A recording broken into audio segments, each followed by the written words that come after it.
अब तक मैंने आप लोगों को बताया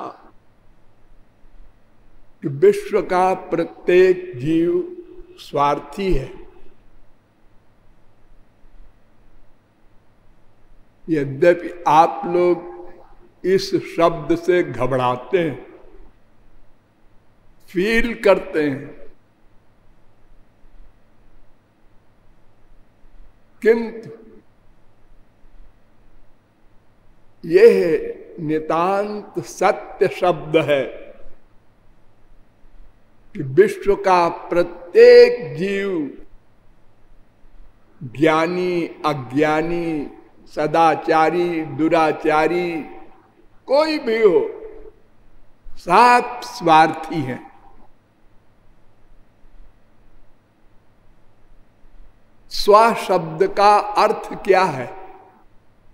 अपना। अपना शब्द का अर्थ क्या है? मैं का। मैं का अर्थ क्या है? मैं का दो अर्थ है। ज्ञानियों का मैं आत्मा, अज्ञानियों का मैं शरीर।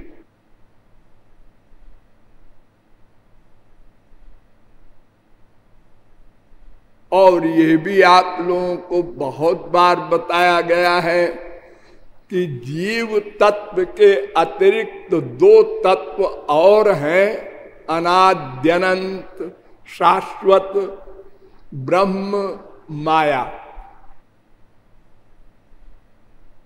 अतएव जिसने ब्रह्म से अपना अर्थ सिद्ध करने का लक्ष्य बनाया, वो ब्रह्म संबंधी स्वार्थी है। और जिसने माइक जगत से अपने लक्ष्य को प्राप्त करने का सिद्धांत बनाया, वो अज्ञानी स्वार्थी है। दोनों स्वार्थी प्रतिक्षण अपने स्वार्थ के लिए निरंतर प्रयत्न कर रहे हैं।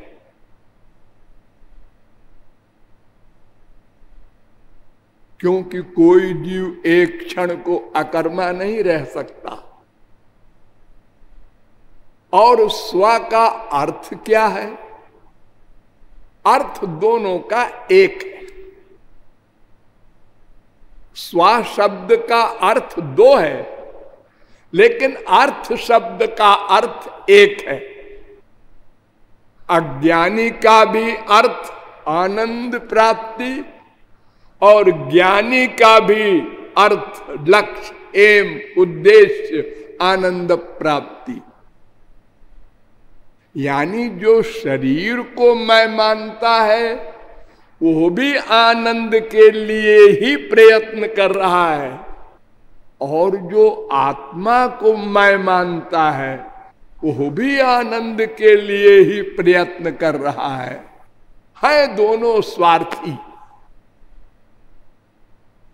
अतएव किसी भी जीव को स्वार्थी कहने से बुरा नहीं मानना चाहिए। ये नेचर है। सर्वस्वार्थम समीहते। सर्व, 1 2 4 10 नहीं। सुर नर मुनि सबकी यह रीति, स्वार्थ लागी करहि सब प्रीति। सब स्वार्थ के कारण कहीं भी प्रेम करते हैं, जड़ वस्तु में या चेतन में। दो ही तत्व तो है, एक जड़ एक चेतन, एक चर एक अचर, एक स्थावर एक जंगम।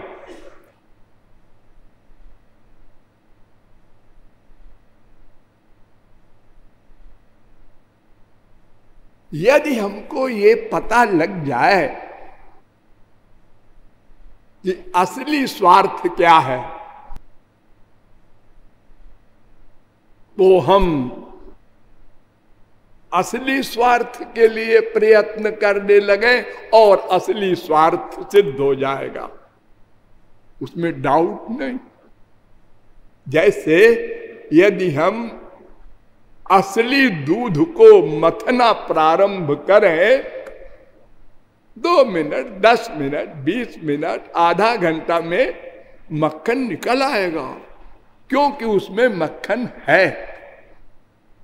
और यदि चूने के पानी को हम करोड़ों कल्प भी मथें तो उससे मक्खन नहीं निकलेगा, क्योंकि उसमें मक्खन है ही नहीं। ऐसे ही भगवान आनंद स्वरूप है। यदि अपने को आत्मा मानकर भगवान से अपना स्वार्थ मानकर प्रयत्न करें तो 1 जन्म, 2 जन्म, 10 जन्म, 1000 जन्म में भगवत प्राप्ति हो जाएगी, आनंद प्राप्ति हो जाएगी, क्योंकि वो आनंद सिंधु है।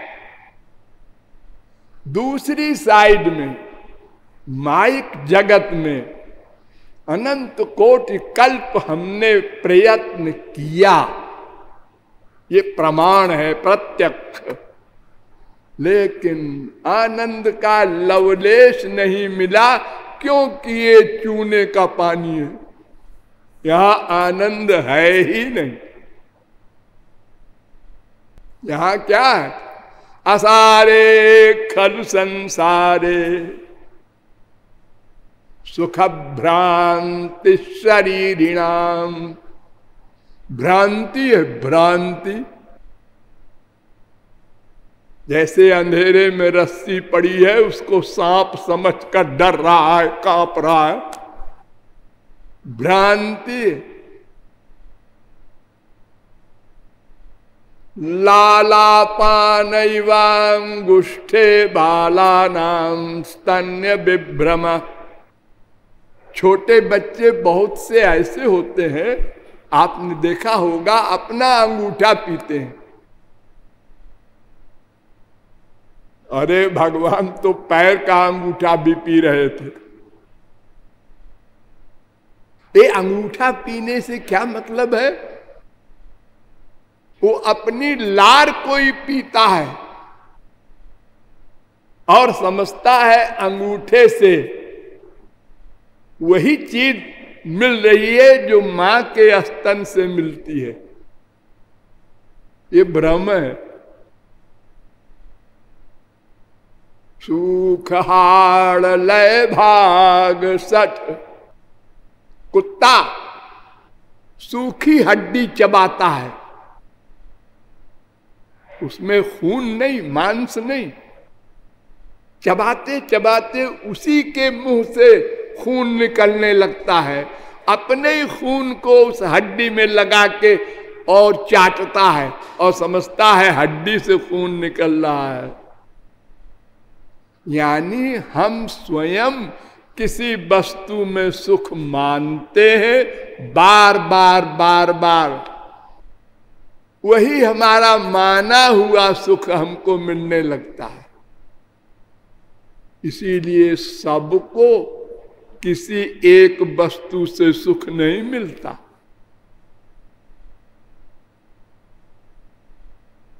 एक पुरुष है,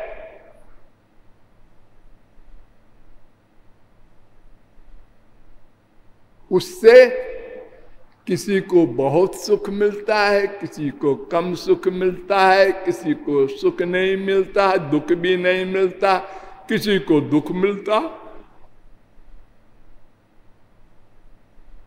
सब पृथक पृथक। जिसका जितना अटैचमेंट है, जितना जिसकी जितनी आसक्ति है, उतना उसको सुख मिलता है। अर्थात जिसका जिससे जितना स्वार्थ है, उतना सुख मिलता है। इसलिए उस पुरुष से स्त्री को सबसे अधिक सुख मिलता है, सबसे अधिक स्वार्थ है। मां को, बेटे को उससे कम, सखा को, मित्र को उससे कम, नौकर को उससे कम, पड़ोसी को न सुख न दुख, और दुश्मन को उसके मर जाने पर सुख मिलता है।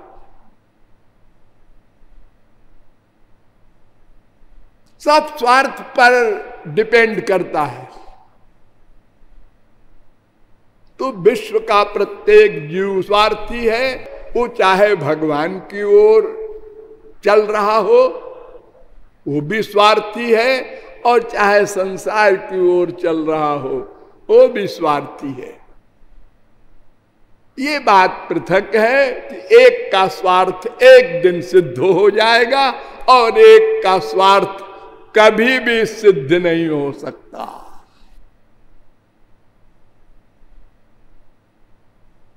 फिर मैंने आप लोगों को विस्तार से बताया कि वो सुप्रीम पावर जिसको हम ब्रह्म भगवान परमात्मा के नाम से पुकारते हैं, जो सब में बैठा है, सदा साथ रहता है, ऐसा हितैषी बाप विश्व में कोई हो सकता है? उसको हमसे कुछ नहीं चाहिए। वो सर्वज्ञ है, आनंद सिंधु है, सनातन है, सच्चित आनंद है। लेकिन फिर भी वो हमारे साथ साथ हृदय के अंदर द्वासुपर्णा सौजा सखाया, श्वेताश्वतरोपनिषद 4:6 बैठा हुआ, खाली बैठा हुआ नहीं है, हमारे अनंत जन्मों के कर्मों की वो बही खाता भी लिए बैठा है। पिछले जन्म के कर्म का फल देता है, वरना हमको क्या मालूम हमने पिछले जन्म में क्या किया है। जैसे आप अपने भारत के एक नगर में हाई स्कूल पास करते हैं, फिर दूसरे नगर में चले गए तो वो हाई स्कूल का सर्टिफिकेट वहां दे करके इंटर में दाखिला पा लेते हैं। इसी प्रकार हमने जो पूर्व जन्म में हाई स्कूल तक की भक्ति की थी उसको तो हम भूल गए। मां के पेट में आते ही नहीं, मरते ही भूल गए। मरने का इतना बड़ा कष्ट होता है, वो मूर्छित हो जाता है।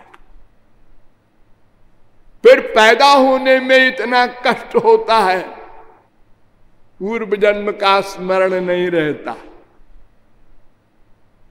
भगवान उसका हिसाब रखते हैं और ऐसी जगह जन्म देते हैं, ऐसा एटमॉस्फियर देते हैं, शुचि नाम श्रीमतांगे योग भ्रष्टो भी जायते, कि हमको भगवत विषय का वातावरण मिले और वो हाई स्कूल के आगे वाला क्लास हम पास करें।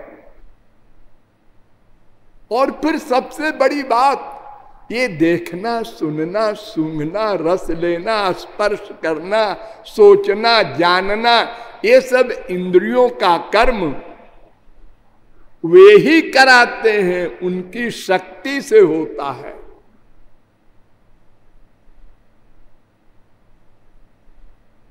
देखो कैसा पिता है, अपने पाप कर्म के अनुसार हम कूकर, शूकर, कीट पतंग योनियों में गए, वहां भी वो साथ है।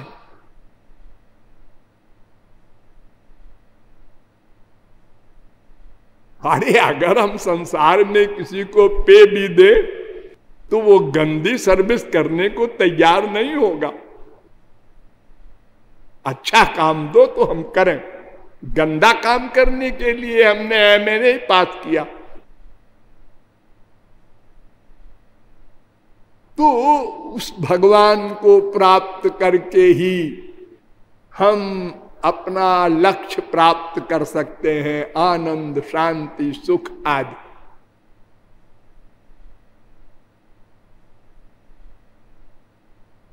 ये सब आगे बताया जाएगा कैसे। फिर आगे बताया गया कि वो भगवान दिव्य है और हमारा प्रेरक है, धारक है, प्रकाशक है। अतएव हमारी इंद्रिय, मन, बुद्धि माइक और अल्प ज्ञान होने से उसको नहीं जान सकते। हम निराश हुए, किंतु फिर शास्त्रों वेदों में गहन विचार विमर्श करने के बाद पता चला कि वो जिस पर कृपा करके अपनी शक्ति दे देता है, वो जीव उस भगवान को जान लेता है, प्राप्त कर लेता है। और इसी आधार पर अनंत जीवों ने भगवान को प्राप्त किया, कर रहे हैं, करेंगे। उस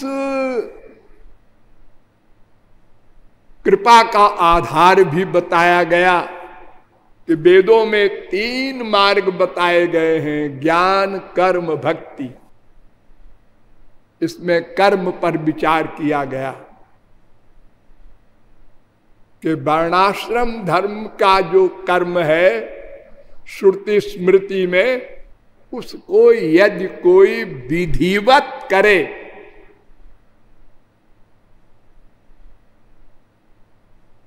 वो विधि भी आपको बताई गई, क्या क्या विधि आवश्यक है, तो स्वर्ग मिलता है। वो भी नश्वर है, वहां भी माया का आधिपत्य है, वहां भी काम, क्रोध, लोभ, मोह का साम्राज्य है। अर्थात इसी मृत्युलोक की तरह वो सुख भी है। तो पहले तो इतना वेद शास्त्र का ज्ञान ही असंभव है, कोई प्राप्त भी कर ले तो विधि असंभव है, और अगर विधि का पालन भी कर ले तो वो स्वर्ग मिलेगा, वहां भी सुख नहीं, और वो भी कुछ दिन को। और फिर वहां से लौटने के बाद हीनतरम्बा विशंति, और निम्न योनियों में डाल दिया जाता है। तो कर्म से हमारा लक्ष्य नहीं मिलेगा। भगवान को छोड़कर कोई कर्म धर्म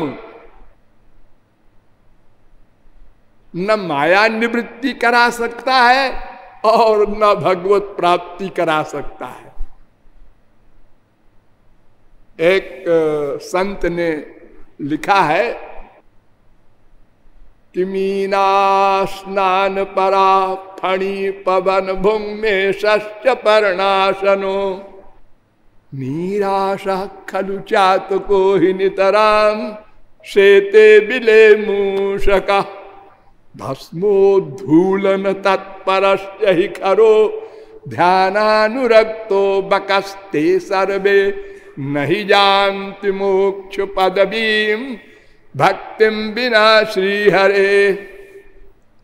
लोग गंगा नहाने जाते हैं, देखो प्रयाग में, कुंभ आदि में कितने करोड़ लोग जाते हैं नहाने गंगा, किसी भी पर्व पर। और बिना पर्व के भी बहुत से लोग प्रयाग में रहने वाले डेली गंगा स्नान करते हैं। क्यों? इससे सब पाप धुल जाएंगे।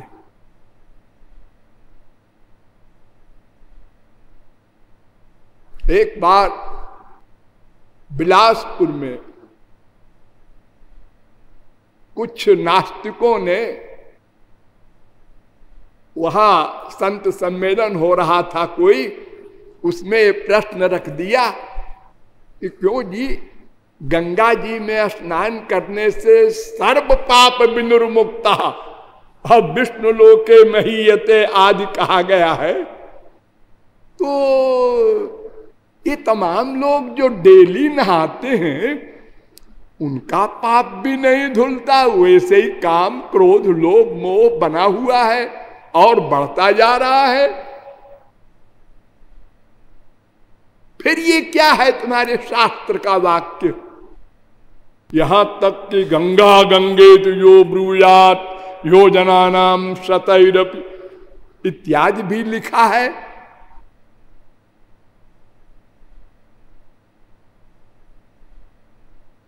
वो वहां जो संत सम्मेलन हो रहा था, वो बेचारे संत लोग भोले भाले थे, पुस्तक पढ़ के बोलने वाले भागवत वगैरह के, वो जवाब नहीं दे सके। उन्होंने हमको फोन किया कि ऐसा बड़ा गंभीर मामला आ गया है, आइए आप बचाइए।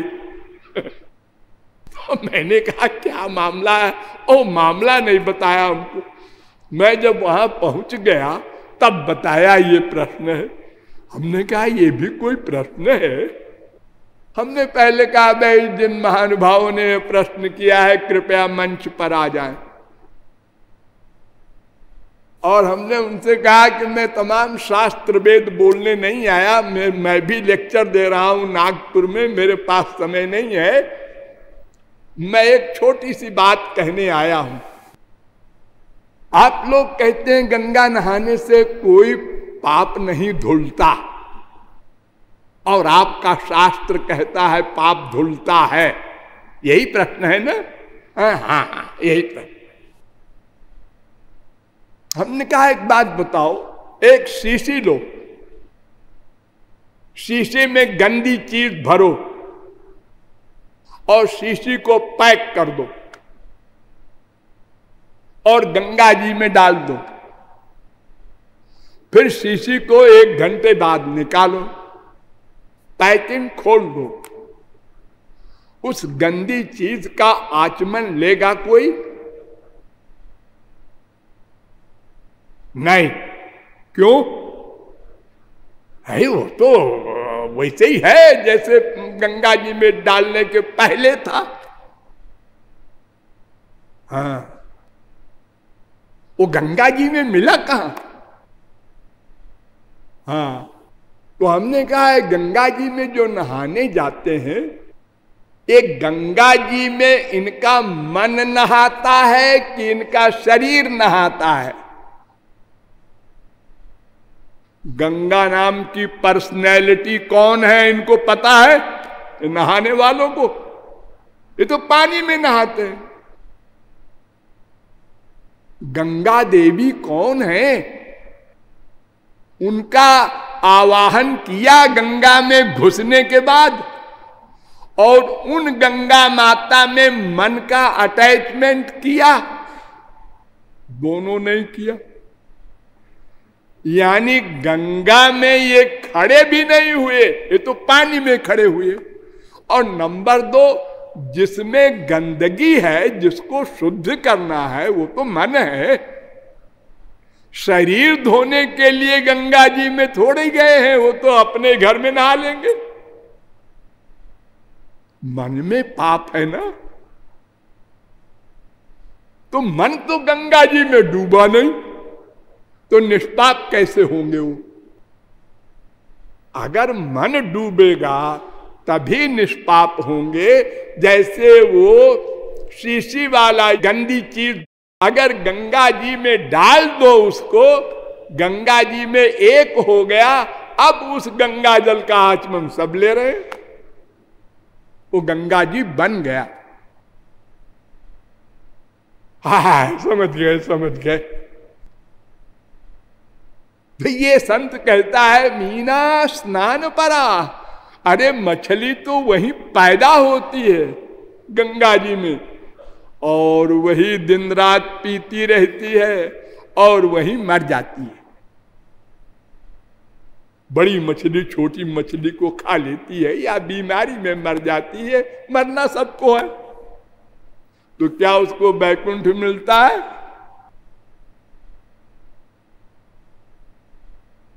ये लोग जो बड़ी बड़ी त्याग की बातें करते हैं, हम दूधाहारी हैं, फलाहारी हैं, पवनाहारी हैं। अरे पवनाशन तो देखो वो सांप भी है,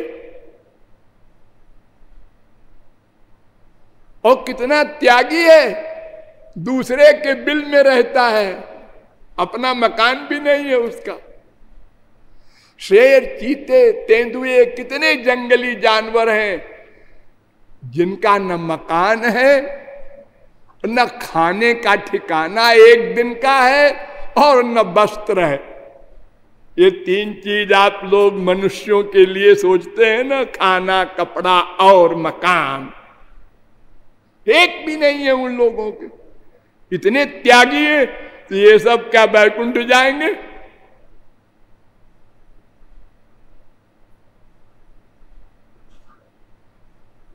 निराशा खलु चातका, चातक केवल स्वाति के नक्षत्र का जल पीता है। हाँ, बड़ा भारी त्यागी है। ये जो विश्वामित्र वगैरह के बारे में हम पढ़ते हैं उनसे भी आगे है, तो क्या ये बैकुंठ जाएगा? कहां लिखा है? चूहा बिल में रहता है,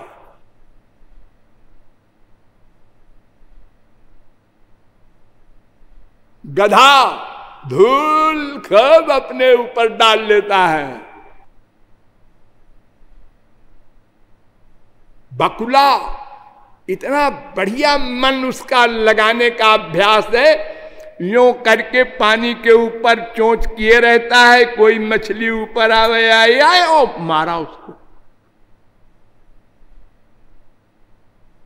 तो क्या वो योगी हो गया? उसको योगियों की गति मिलेगी? इससे कुछ नहीं होगा। कुरुते गंगा सागर गमनम व्रत परिपालन मथवादानम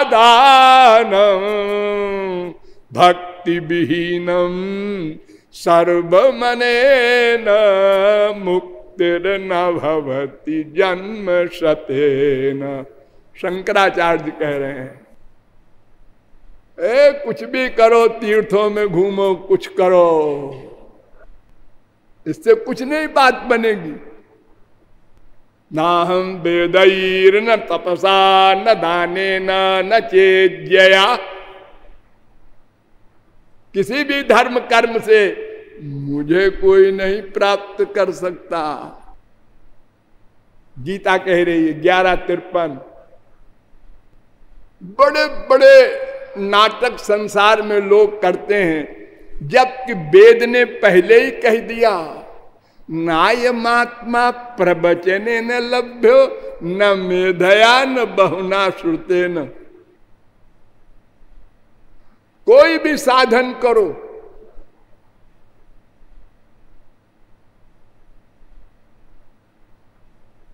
ये कर्म क्या करेगा बेचारा? भगवान ही समस्त कर्म धर्म के आधार हैं।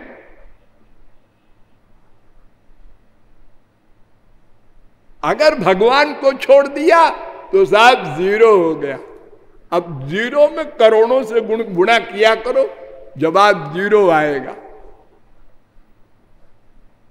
तो कर्म धर्म से बहुत स्वर्ग मिलेगा, इससे हमारा काम नहीं बनेगा। अतएव अब हमको ज्ञान पर विचार करना है।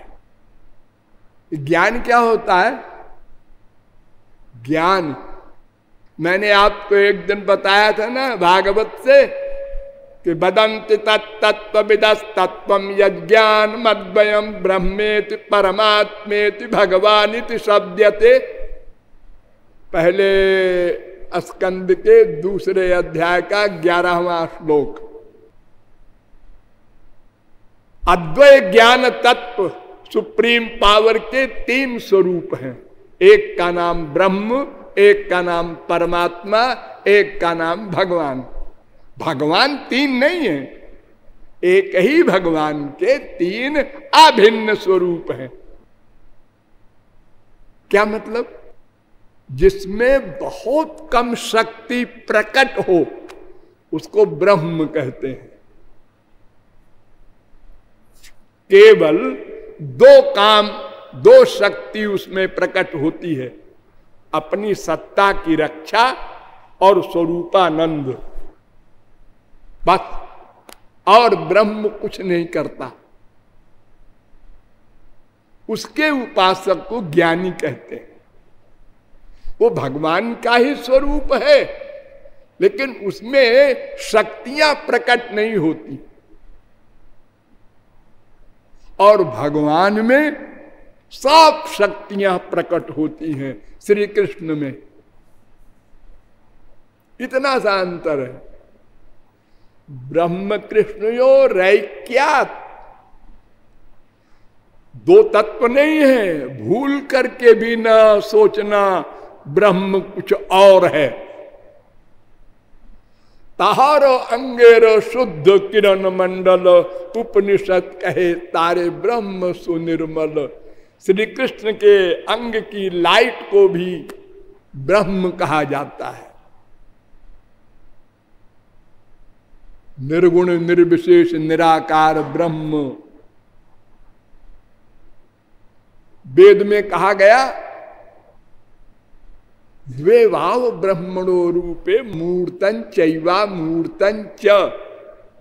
बृहदारण्यकोपनिषद दूसरे अध्याय के तीसरे ब्राह्मण का पहला मंत्र। अर्थात भगवान के दो रूप है, एक निर्गुण निर्विशेष निराकार ब्रह्म, एक सगुण सविशेष साकार ब्रह्म श्री कृष्ण। शंकराचार्य ने भी माना। द्वादशाह वदुभय विधम बादरायणोता ब्रह्मसूत्र 4:4-12 के भाष्य में उन्होंने लिखा, स यदा सशरीरताम संकल्पयति तदा सशरीरो भवति, यदा त्वशरीरताम तदा त्वशरीरः सत्य संकल्पत्वात् संकल्प वैचित्र्याच्च। अर्थात श्री कृष्ण जब संकल्प करते हैं मैं निर्गुण निर्विशेष निराकार ब्रह्म बन जाऊं, वैसे बन जाते हैं। और जब चाहते हैं सगुण साकार बन जाऊं तो स्वेच्छोपात पृथक बपु, अपनी इच्छा से शरीर धारण कर लेते हैं, लेकिन उनका शरीर भी वही होते हैं।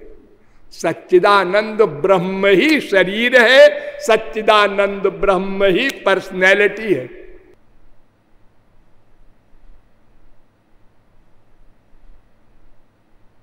देह देह भिदा चैव नेश्वरे विद्यते क्वचित। देह देही का भेद भगवान श्री कृष्ण में नहीं है।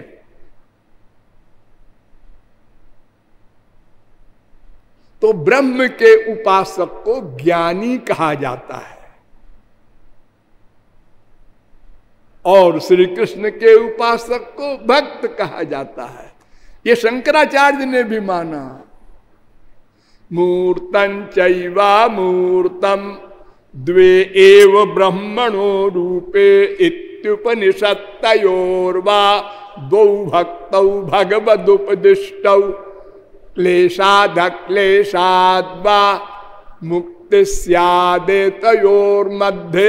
शंकराचार्य, एक मूर्त माने साकार श्री कृष्ण भगवान और एक अमूर्त निराकार ब्रह्म, दोनों भगवान के स्वरूप हैं।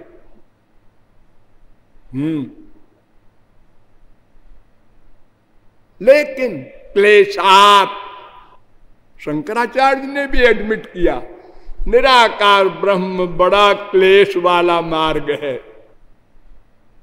12वें अध्याय में गीता में प्रश्न किया गया, एवं सतत युक्ता जे भक्ता स्वाम पर्युपासते ये चाप्यक्षरम अव्यक्तम तेषाम के योग वित्तमा। 12वें अध्याय का पहला श्लोक।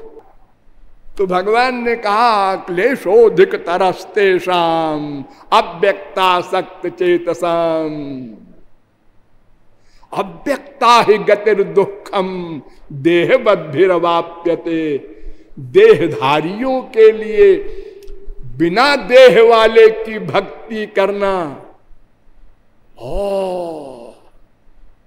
कलयुग क्या सतयुग में भी बहुत कठिन है।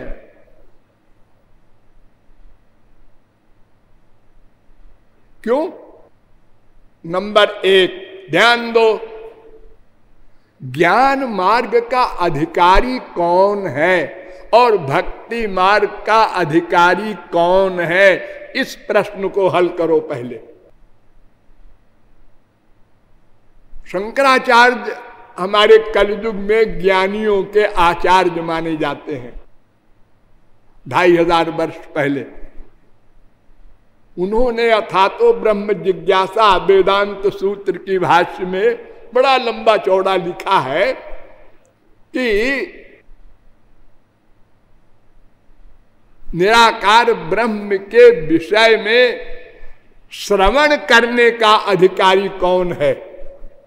शांतो दांतो उपरता तितिक्षु, ये 4 साधनों से संपन्न हो जाए तब वेदांत का श्रवण शुरू करे। डिटेल में समझ लो।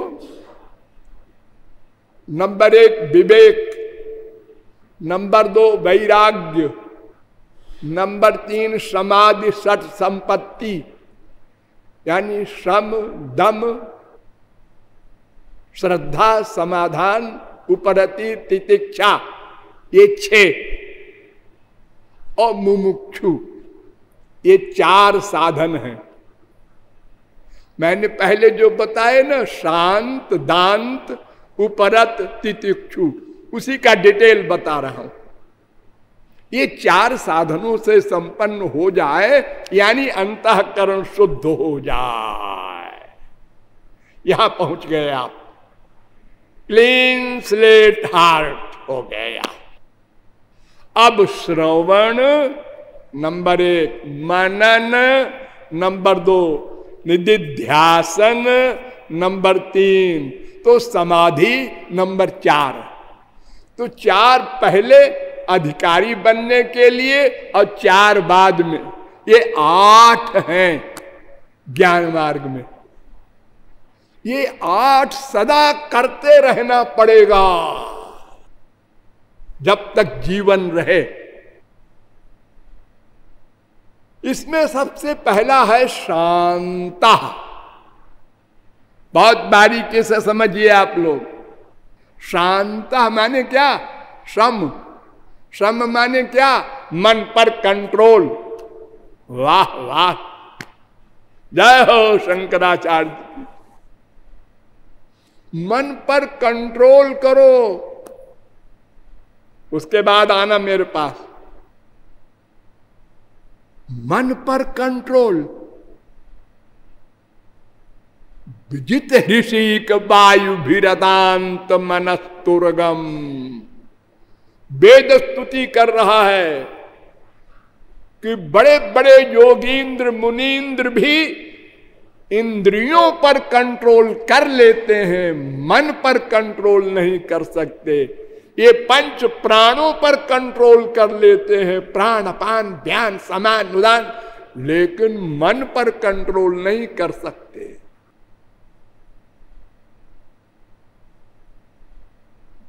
मन पर कंट्रोल। ऋषभ भगवान के सामने सिद्धियां आई, भागवत में कथा है। उन्होंने कहा आप लोग कौन है? हमने कहा अड़ी मालिक मैं गरिमा, हम लोग सिद्धि हैं। आप कैसे आई यहां? आपकी सेवा के लिए। भाग यहां से, सेवा करेगी। न कुर्यात् कर्हिचित् सख्यम मनसि ह्यनवस्थित। भागवत 5वें स्कंद के 6ठे अध्याय का 3रा श्लोक। कोई भक्त योगी ज्ञानी मन पर विश्वास न करे। ये ऋषभ भगवान का उद्घोष है। रिद्धि सिद्धि हम ले लेंगे गए। योगिन कृतमैत्रस्य पत्युर्जा एव पुंश्चली। 5वें स्कंद के 6ठे अध्याय का 4था श्लोक। ये बड़े बड़े योगियों को मन धोखा दे देता है। जैसे दुराचारिणी स्त्री पति से तो प्यार की एक्टिंग करती है और दूसरे पुरुष से प्यार करके उससे पति का वध करवा देती है, ऐसे ही ये मन इतना दुश्मन है कि योगियों के भी ऊपर काम क्रोध लोभ का हमला करा करके पतन करा देता है। योगियों के संसारी लोगों की क्या कथा। इतना बड़ा ये भयानक है मन। भगवान ने अपने आप को बड़ी बड़ी संपत्तियों में बताया है। इसमें मैं ये हूं, इसमें मैं हूं, तो उसमें मन को बताया है। दुर्जया नाम हम मना। 11वें स्कंद के 16वें अध्याय का 11वां श्लोक। सबसे अधिक जो बलवान है मन है, सबसे अधिक।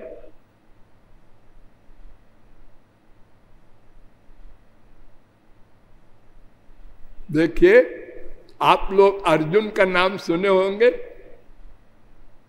हाँ, उसके लिए भी भगवान ने कहा भागवत में, वीराणाम हम अर्जुन। समस्त वीरों में मैं अर्जुन हूं। यानी अर्जुन टॉप का वीर था। हाँ, ये फिजिकल वीर नहीं, मन वश में था। जब वो धनुष बाण से सिखा रहे थे गुरुजी द्रोणाचार्य, सब शिष्यों को बुलाया और पेड़ पर एक पक्षी बैठा था और परीक्षा लिया कि इसकी आंख में बाण मारो। तो सबसे पूछा क्या दिखाई पड़ रहा है। उसने कहा पेड़। पेड़ में क्या दिखाई पड़ रहा है? एक पत्ता। और अर्जुन से पूछा क्या दिखाई पड़ रहा है? उसने कहा पक्षी की एक आंख। और मार दिया बाण, ठीक उसकी आंख में लगा। इतना मन वश में था अर्जुन के। अरे ये तो मामूली बात है। एक बार स्वर्ग में गया अर्जुन, तो वहां उर्वशी का डांस हो रहा था। उर्वशी त्रैलोक्य में जो टॉप की लड़की है और डांस में भी टॉप करती है, उसके पैर की थिरकन को अर्जुन लगातार देख रहा था। अर्जुन भी डांसर था। इंद्र भी बैठा था। तो इंद्र ने देखा कि अर्जुन बहुत घूर घूर के देख रहा है उर्वशी को। ये गया, उर्वशी में आसक्त हो गया है। ये इंद्र की बुद्धि। रात को 12 बजे उसने उर्वशी को भेजा अर्जुन के पास विषय भोग के लिए। उर्वशी गई और बड़े हाव भाव नाटक और अंग प्रदर्शन के साथ अर्जुन के सामने खड़ी हुई। अर्जुन ने देखा, माताजी आप इस समय यहां कैसे आई? आपकी क्या सेवा करूं? माताजी, ये कैसा आदमी है इन मृत्युलोक का? अरे मुझको देखकर कोई विश्वामित्र वगैरह सब फेल हो गए। और ये कौन है जो कहता है माता जी आप यहां कैसे आई? उर्वशी ने कहा, अरे भाई तुम्हारे पिताजी ने भेजा है। हाँ हाँ, तभी तो मैं कह रहा हूं, इंद्र मेरे पिता है तो तुम मेरी माता हुई, फिर यहां कैसे आई रात को? बिचारी खिसिया के लौट गई। उर्वशी, जहां विश्वामित्र फेल हो गए हैं, पराशर वगैरह बड़े बड़े ऋषि जोगींद्र मुनीन्द्र मेनका उर्वशी से फेल हो गए, वहां अर्जुन पास हो गया। वो अर्जुन कहता है भगवान श्री कृष्ण से, चंचलम ही मन कृष्ण प्रमाथि बलवद दृढ़ तस्याहम निग्रहम मन्ये वायोरिव सुदुष्करम। महाराज, मन बड़ा चंचल है, वायु से बड़े तेज वेग वाला है।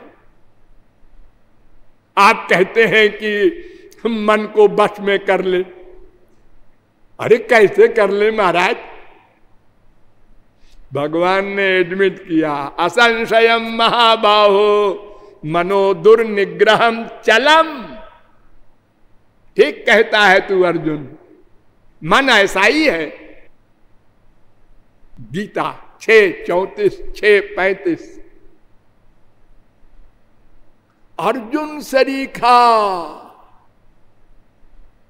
जिसके लिए भगवान ने कहा वीराणाम अहम अर्जुन। सो 11वें स्कंद के 16वें अध्याय का 35वां श्लोक।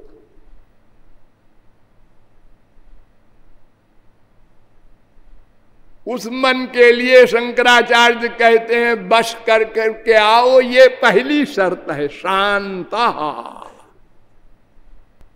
अरे मन को बश में कर लेने का मतलब माया को जीत लेना, और माया को जीत लेने का मतलब भगवान के बराबर हो जाना। लेकिन वेद का चैलेंज है, न तत्समश्चाभ्यधिकश्च दृश्यते। श्वेता चतुरोपनिषद 6वें अध्याय का 8वां मंत्र, न तत्समोस्तभ्यधिका कुतोन्य। गीता भी कहती है श्री कृष्ण के, भगवान के बराबर भी कोई नहीं हो सकता। बड़ा कैसे होगा? मन को कैसे कोई बस में कर लेगा? उसके बाद फिर सुने वो वेदांत इनका, अरे फिर क्या जरूरत है सुनने की, साधना करने की? हो गया काम उसका। तो मन बस में है, भगवान में लगा दिया छुट्टी। अब क्या करना है उसको?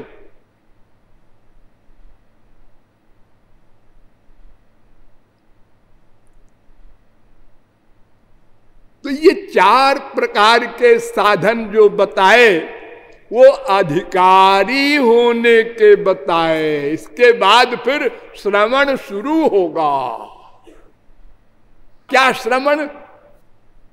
तत्त्वमसि, बस इतना। तत्त्वमसि, तू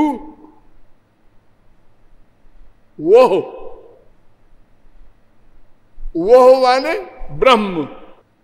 तत् अत्वम माने तू, अस माने है, तू ब्रह्म है, ब्रह्म ही तू है, तू ब्रह्म है। इसका ध्यान करो। देखो देखो, नाम नहीं है ब्रह्म का, ये ब्रह्म बोल रहा हूं मैं मुंह से, उसका नाम नहीं होता, कुछ रूप भी नहीं होता। और ध्यान करो, है? हाँ, नाम भी नहीं, रूप भी नहीं। न विद्यते यस्य च जन्म कर्म वा न नाम रूपे गुण दोष एव वा। भागवत 8:3-8। उसका नाम नहीं है। अरे कुछ तो होगा, ओम ऐन कुछ कहा, खा रो कुछ नहीं, और रूप भी कुछ नहीं है। सत्ता मात्रम निर्विशेषम निरीहम, देवकी ने कहा था।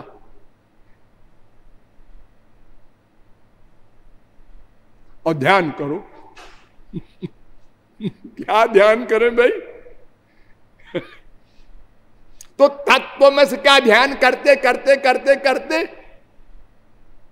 जब पास हो जाओगे तब ध्यान करना, अहम ब्रह्मास्मि अहम ब्रह्मास्मि अहम ब्रह्मास्मि, फिर समाधि हो जाएगी।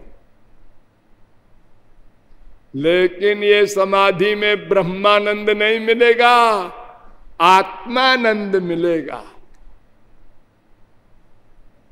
ये सब आगे की बातें हैं। अभी सबसे पहले हम इतना बता रहे हैं कि अधिकारी होना ही 7 अरब आदमी में 7 आदमी का होना भी मुश्किल है।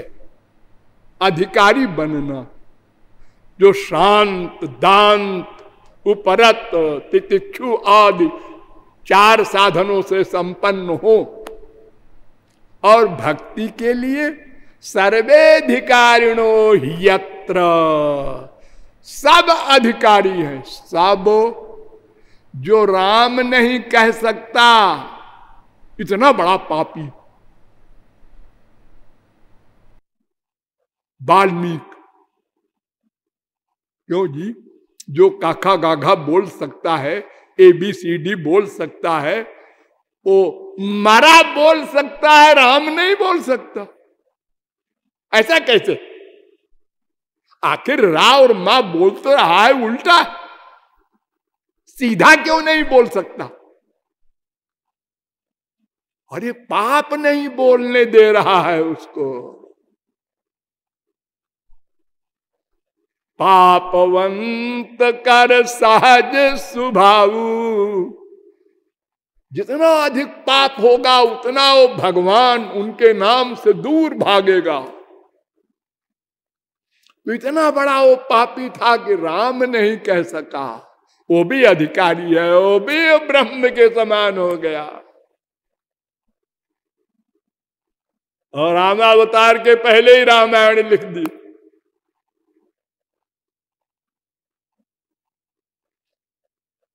तो पुरुष नपुंसक नारी नर जीव चराचर कोय सब अधिकारी हैं भगवान के यहां।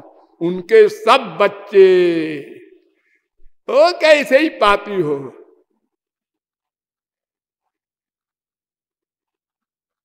इतना बड़ा अंतर तो पहले ही है, आगे क्या क्या है वो हम फिर बताएंगे। बोलिए लाडली लाल की।